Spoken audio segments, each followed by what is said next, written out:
For the last 3 years, we've produced the top 10 year-end video. Each year I've tried to do this list in 10 minutes, but I've not been able to keep it to 10 minutes. I think it's because there's just too many things that happen each year in our county, so I'm throwing out the clock and you'll just have to time it yourself. So here we go. Number 10, incredible county residents show the world how special we are. Montgomery County has always been home to remarkable people, and this year, 10 athletes with ties to our county competed in the 2024 Paris Olympics, and 6 athletes won a combined total of 9 medals. If Montgomery County were its own nation, we would have ranked 23rd among competing countries. That's pretty amazing. We honored Bethesda's Katie Ledecky, widely regarded as the GOAT of the women's Olympic swim team, with her very own road marker, Ledecky Lane, and we proclaimed Katie Ledecky Day. At the Thanksgiving parade, we celebrated Olympians Thea LaFond, a gold medal winning triple jumper from Silver Spring, who won the first gold medal for the Caribbean nation Dominica, and Aaron Awosu, a swimmer representing Eritrea, as our honorary grand marshals. In July, we honored 1996 Olympic gold medalist, gymnast, county native, and business owner Dominique Dawes with a statue in our new $55 million Silver Spring Recreation and Aquatic Center that we opened in February. We also recognized extraordinary residents like Emma Patterson, who fostered more than 40 children over 4 decades in the county, a story that gained national attention on ABC News. We highlighted county employees like MC Dot bus driver Antonio Lucas, who reunited the missing woman with Alzheimer's to her family while he was driving his bus route. And just this month, we announced that the Montgomery County Executive Office Building will be renamed for former County Executive Ike Leggett. I look forward to celebrating this well-deserved recognition during Black History Month in the new year. What makes Montgomery County such a place is its people. That was true in '24, and I expect that we'll have more stories about our remarkable residents to share next year. Number 9, implementing AI to make government more effective and efficient. The use of artificial intelligence surged in 2024, and Montgomery County embraced this technology responsibly to better serve our residents. We partnered with Innovate US to provide free training to county employees, preparing our workforce for the future. As Innovate US's largest client, we're setting an example on responsible AI usage for local governments nationwide. We also created and launched Monty 2.0, an AI-powered chatbot on the 311 section of our website that was built to answer resident questions and concerns quickly and accurately. And from all the reviews, it's doing a pretty good job. At the same time, we're addressing privacy, sustainability, and ethical considerations, recognizing that AI must be used thoughtfully. With AI, we're improving services while staying true to our values. We're also seeing innovations, improvements in utilization of AI ramping up exponentially. We expect this trend to continue through 2025, and we will continue to explore how it can help us to better provide services to our residents. So stay tuned. Number 8, raising concern over unnecessary upzoning. One of the year's most heated debates in our county was over the Planning Board's Attainable Housing Strategies proposal, which would rezone 82% of single-family homes in Montgomery County, something you probably didn't know was coming. While affordable housing is a critical issue, this plan doesn't address it. In fact, it's clearly stated in Park and Planning's own documents where it says, is this about affordable housing? The answer they give is no, this is about market rate housing. And yet, when it suits them, they continue to say it's about affordable housing. Very not helpful to us. Instead, Park and Planning pushes density deep into neighborhoods while ignoring the impacts on infrastructure, schools, traffic, and the environment. They've done no studies on any of that. To give a flavor of their approach, when Thrive was being passed by the council, our staff came to provide a report on the cost of the infrastructure that Thrive would require. This was part of the regular process in getting Thrive approved. The number that we had to give them was very, very large, billions of dollars, unaffordably large. And the response from the planning board and the then council was pretty simple. They said, we don't believe it. And that was the end of the discussion, and they kept going as if there's nothing to worry about. We think there's a lot to worry about. Public feedback to the Attainable Housing Plan mirrored these concerns, with twice as many opposing the plan during the listening sessions and 5 times as many submitting written opposition to the council. The conversation will continue in 2025. As county executive, I can't veto this. All I have is the bully pulpit. But you can be sure that I'm going to continue to call out these flawed policies and support equitable, sustainable housing solutions in 2025. We can build what we need. We need to do it the right way, and this is not the right way. Number 7, good economic news in all parts of the county. Montgomery County's economy thrived in 2024 with growth across multiple sectors. 2 county projects made the Washington Business Journal list of regional developments to watch. WMATA's North Bethesda Metro Station site, anchored by the University of Maryland Institute for Health Computing, which promises transformational change in health research. And the Viva White Oak project in the East County, a 300-acre development that had been stuck for far too many years, and we are finally making a breakthrough this year. This is on the top 3 of other projects in the East County that we were able to get unstuck in the prior years. In November, we celebrated the public opening of new research space in North Bethesda for the Institute of Health Computing. The brand new institute is home to more than 70 researchers, 70 interns, and growing partnerships with private companies as well as the government. And the institute already has spun off one of its discoveries into a faculty-led enterprise. For the first time, we're anchoring our life sciences sector with graduate-level research. And we were the only life sciences center in the country that didn't previously have an anchor that was academic research. This partnership is about more than research, though. It's about preparing the next generation of scientists and tech professionals right here in Montgomery County to serve the needs of our business community and federal assets. In other life sciences news, in February, AstraZeneca reaffirmed its commitment to jobs in Maryland by investing $300 million in a new manufacturing facility in Montgomery County. And life sciences giant MilliporeSigma unveiled its $286 million Rockville hub. I traveled to South Korea and China and returned to Taiwan for a second time. These trips have been fruitful for our economic development efforts and have opened the doors for future investment. In fact, already 2 companies have joined their innovation centers. Others have expressed interest in coming here in the future. And once again, the county retains its AAA bond rating, and the rating agency praised our, quote, strong management team. We are only one of 50 counties with a AAA rating by all 3 credit agencies. And by any measure, we've been, still are, and will continue to be one of the best physically managed jurisdictions in the nation. From biotechnology to research to manufacturing, we're building a diverse and resilient economy. We realize that we head into the new year with some unknowns and some serious concerns about the future of federal work in our region. However, we have a strong and vibrant economy, which hopefully will help us weather difficult conditions. Number 6 on this list. Let's put tax restructuring on the agenda for state leaders and for county leaders. If there was one phrase I said more than any other last year in Annapolis or Rockville was, if someone's eating your lunch, you better find out how they're getting it. I used this phrase regarding Northern Virginia because of how far they've gotten ahead of us in terms of economic development and building infrastructure. We can see it with our own eyes, but here are the CNBC rankings of top states for business. Maryland ranked number 31 and number 37 for infrastructure, while Virginia ranked number 1 for business and number 3 for infrastructure. And yet, taxes on commercial development in Northern Virginia are much higher than they are here. How did he get those rankings with these high tax rates? So you go back more than 10 years in Virginia when Republican Governor Bob McDonnell and the Republican-led legislature worked with local Democratic council members and business leaders in Northern Virginia to create special taxing districts for transportation. Over the years, these have built the Silver Line and made many road improvements, and the economic development that they predicted would happen as a result of these investments actually happened. And at the same time, what did Montgomery County do? Well, ours is a very different story.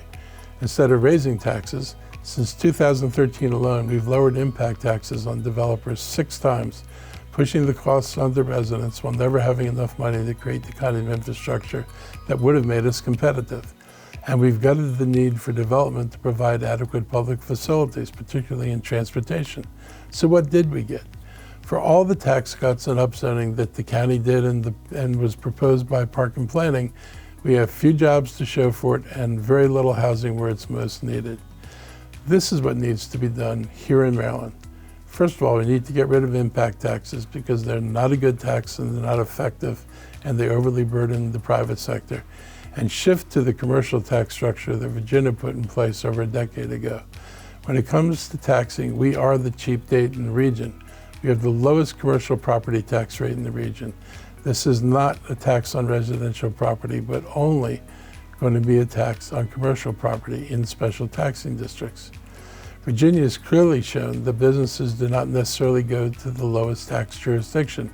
Virginia's tax structure allows it to build infrastructure that made it attractive to bring businesses, and all of these taxes that they raise this way go into infrastructure investments that businesses wanted and needed. Here in Montgomery County and Maryland, state law requires that counties have the same rate for commercial and residential property, meaning we can't create taxing districts to fund transportation infrastructure like they do in Fairfax County. This restriction applies only to counties, not municipalities in Maryland. Municipalities can tax at different rates. During the 2024 General Assembly session, I joined other leaders of the Maryland Associated Counties to testify in support of allowing differential commercial and residential tax rates.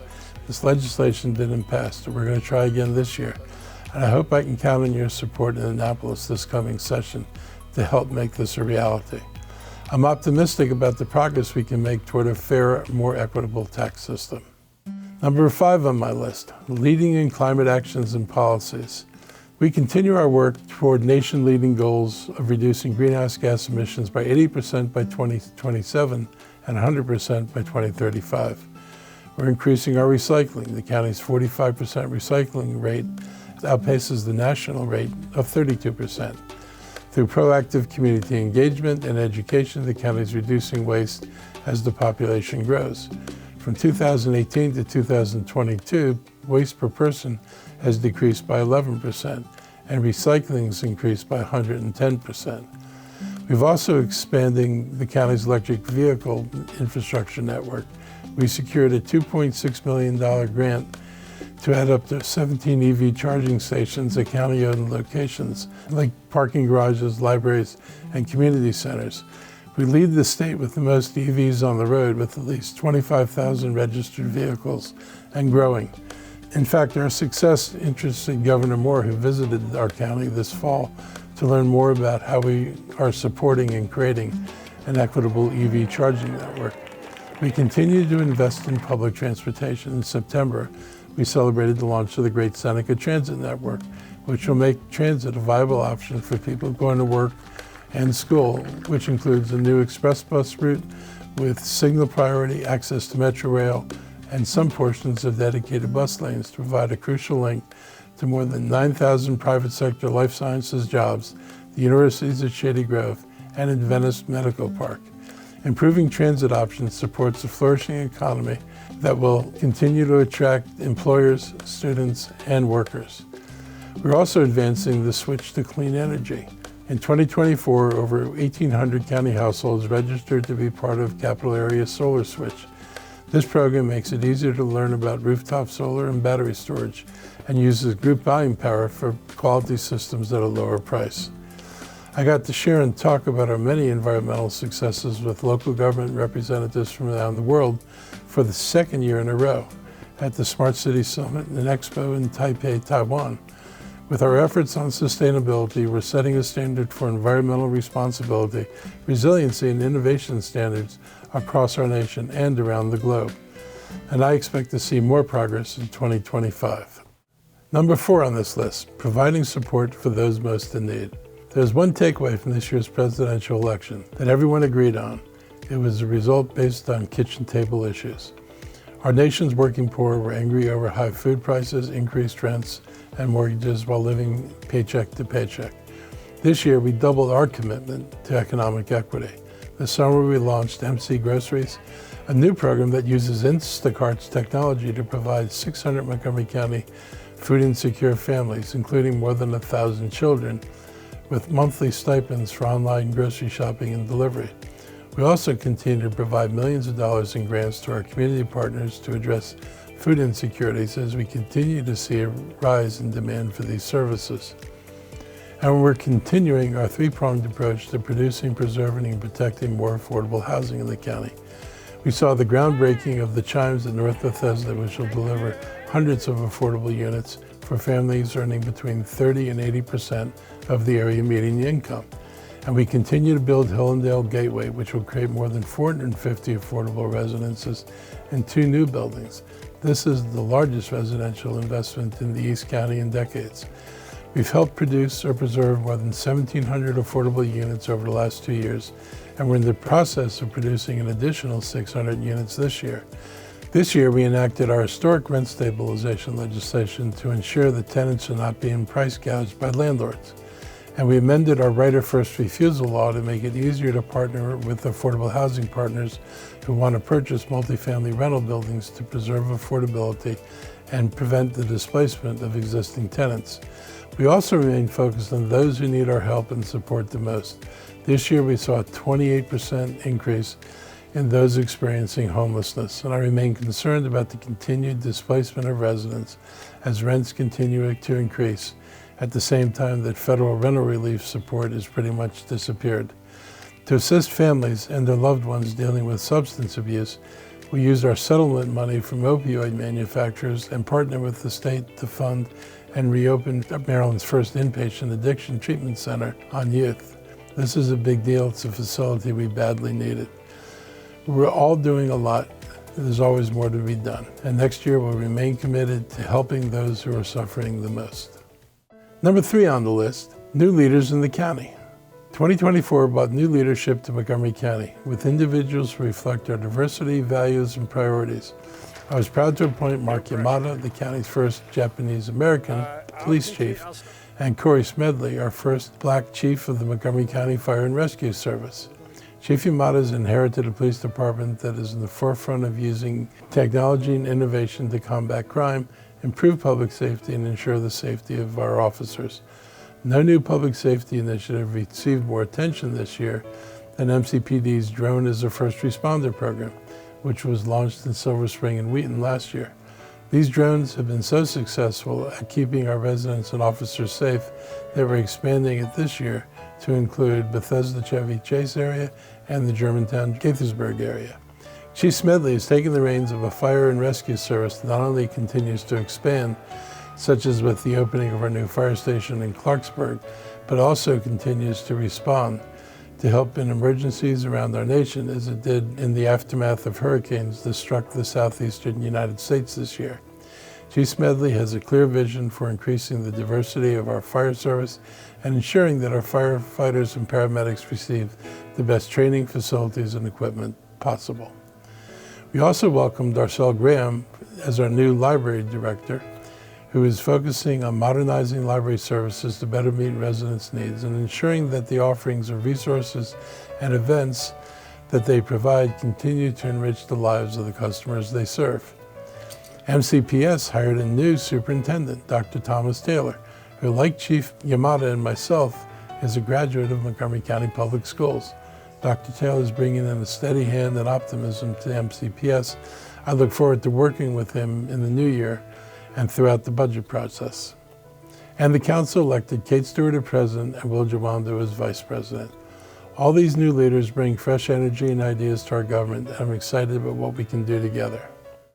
Number 2 on the list, county accolades abound. What does the #1 best place for families, the most generous and kindest city, one of the best suburbs, and the most religiously diverse place in our nation all have in common? Those are all accolades that Montgomery County garnered in 2024. Silver Spring was named the best place for families by Fortune magazine, an honor that was announced live on NBC's Today Show. And just a few weeks later, Silver Spring was named by Reader's Digest as the kindest city in America, once again on the Today Show. North Bethesda was named to Nisha's list of top suburbs in the United States, and Montgomery County is recognized as one of the most religiously diverse places in the United States, an honor that was featured on NPR. These accolades affirm what we already know about Montgomery County. It's a remarkable place. Not only do I see this every day in the county, throughout my engagements as county executive, but I recognize how special we are when we travel overseas to other countries where astounding numbers of people. It was really a surprise to me. Know of us or have a connection to Montgomery County. We're proud to be consistently named home to the most diverse communities anywhere in the nation, if not the world. The power of our diversity and our welcoming culture of inclusion isn't just what makes us special, it's what makes us valuable for economic development and growth. And number one on my list, election year results and what they mean for 2025. This year, Montgomery County, Maryland voters clearly supported Vice President Harris to be the president, as well as electing 3 women to the state's previously all-male congressional delegation, including the 3rd black woman in history to be elected to the United States Senate, Prince George's County Executive, Angela Alsobrooks. Throughout the state and in Montgomery County, there was a clear mandate for democratic principles and progressive policies. However, election results in the rest of the nation elected the former president and gave Republicans control of the House or Senate. It's often said that elections have consequences, and as a county, we must prepare for the consequences we're likely to see take shape once the new administration and Congress take control next year. Navigating this paradox requires both resistance and pragmatism. We're going to stand firm in defending the rights and freedoms of our residents, whether it's protecting immigrants, addressing climate change, or supporting our workers. Montgomery County will not back down from its commitments. We'll continue to stand up to hate and intolerance, and we'll do what we can to minimize the harm. We will also work strategically to ensure that our county continues to receive this federal support it needs to thrive. Even as we worry about the future and the level of federal support, we do not intend to stall and simply tread water. There's a path for us to move forward and be successful. At the same time, we are clear that nothing that happens at the federal level is going to change who we are. This is who we are. This is what we believe. Together, we will continue to build Montgomery County that leads with its values and makes a difference in the lives of its people. I hope that in 2025 you will join us in contributing to what makes Montgomery County such a special place. We may not be able to control everything that happens at 1600 Pennsylvania Avenue or on Capitol Hill, but we control the kind of county we want to be. We're a county that will encourage kindness, love, and acts of humanity between one another. Well, that's it for 2024. No surprise, I went overtime again this year. I wish you and your family happy holidays and all the best in the new year. Thank you for listening, and see you soon.